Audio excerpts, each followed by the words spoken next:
All right, so this is video 2 of neurobiology, and we're going to talk about action potentials. So again, we're first one with structure. This one is basically how those neurons work. And so what's going to happen is your membranes have potential. So they have potential even if you don't.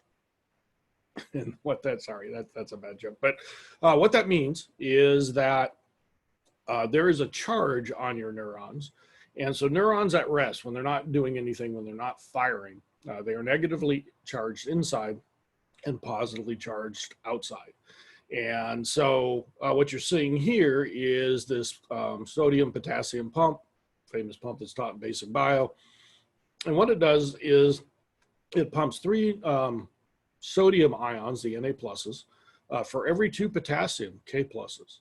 And so by doing that, when they switch, you get 3 positives going one way and 2 positives going the other way. Eventually, what that will do will make the inside of the neuron to be negative. And we call that its resting potential. It's resting potential. And so what happens there, you can see it's about a negative 70 millivolts on most neurons. Some neurons are a bit different. And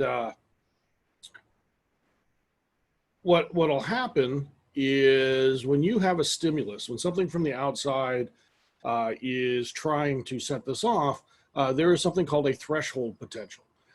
This is the amount of stimulus necessary to get up and over this hump. A threshold is in a doorway. You'll see a wooden or a metal piece. That's called the threshold. That's to keep things out of the house. You have to lift your foot up and over that to get in.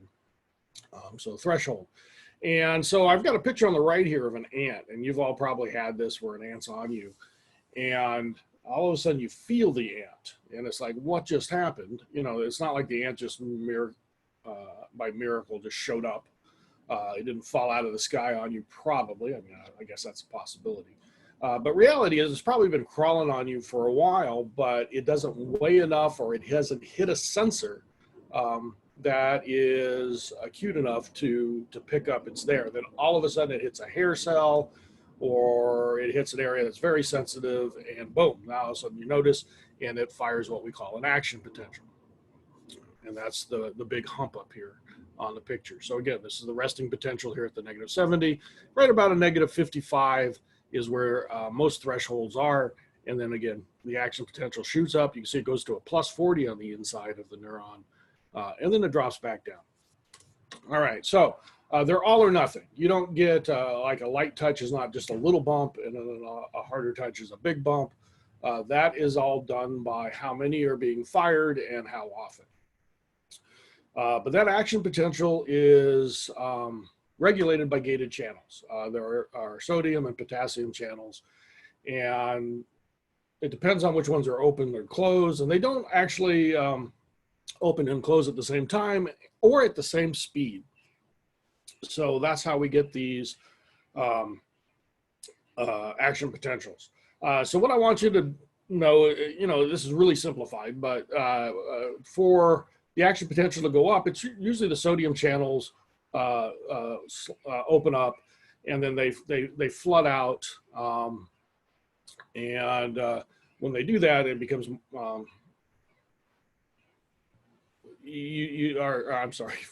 float in, and it becomes more positive inside.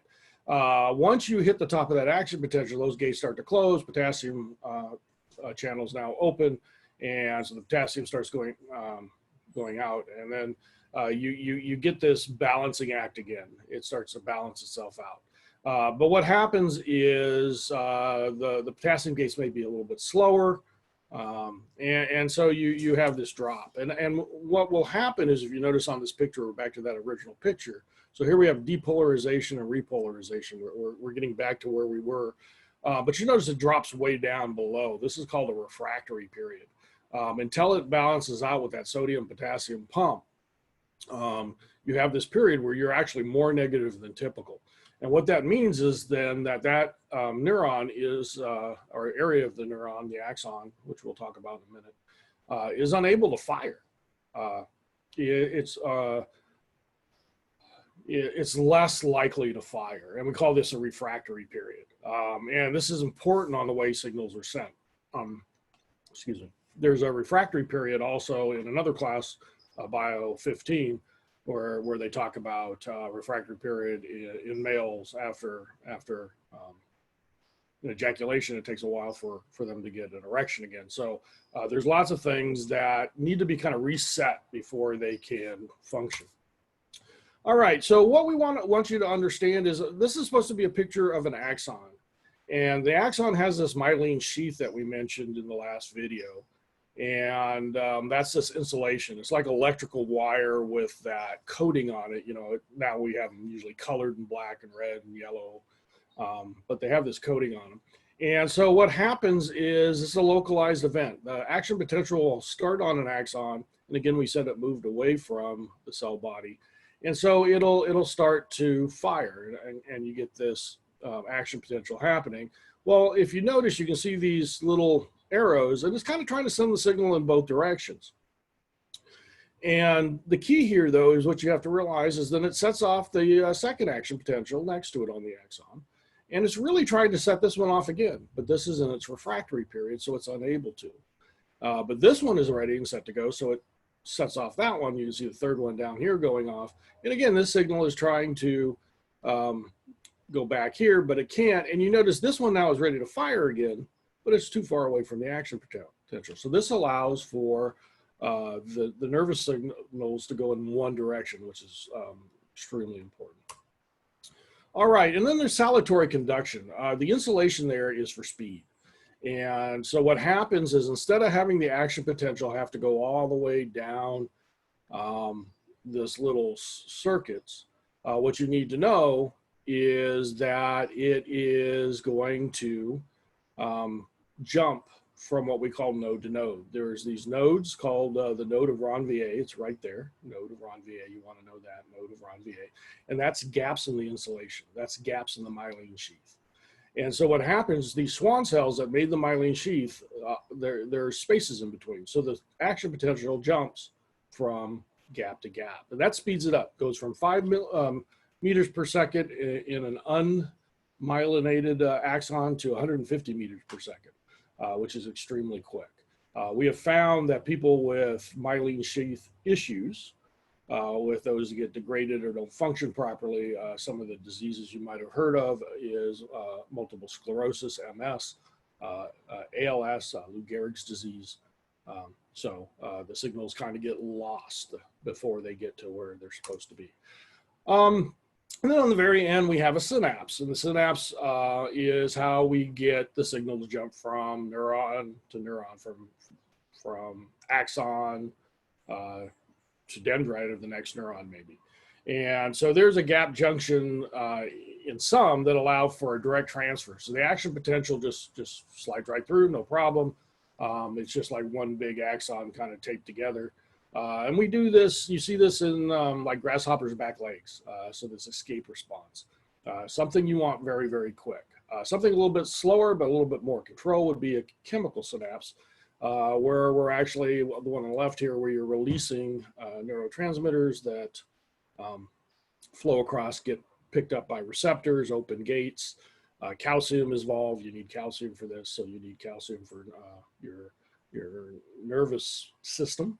And anyway, so that triggers the neurotransmitters get released. And then there's actually an enzyme that comes and cleans those up so they don't continue to fire.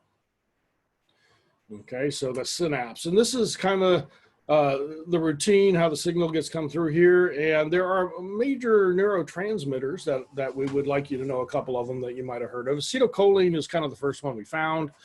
And so you can see there up on the right, it excites skeletal muscle and inhibits other sites. And then we have some norepinephrine, can act as an exciter or inhibitor, and we'll talk about those.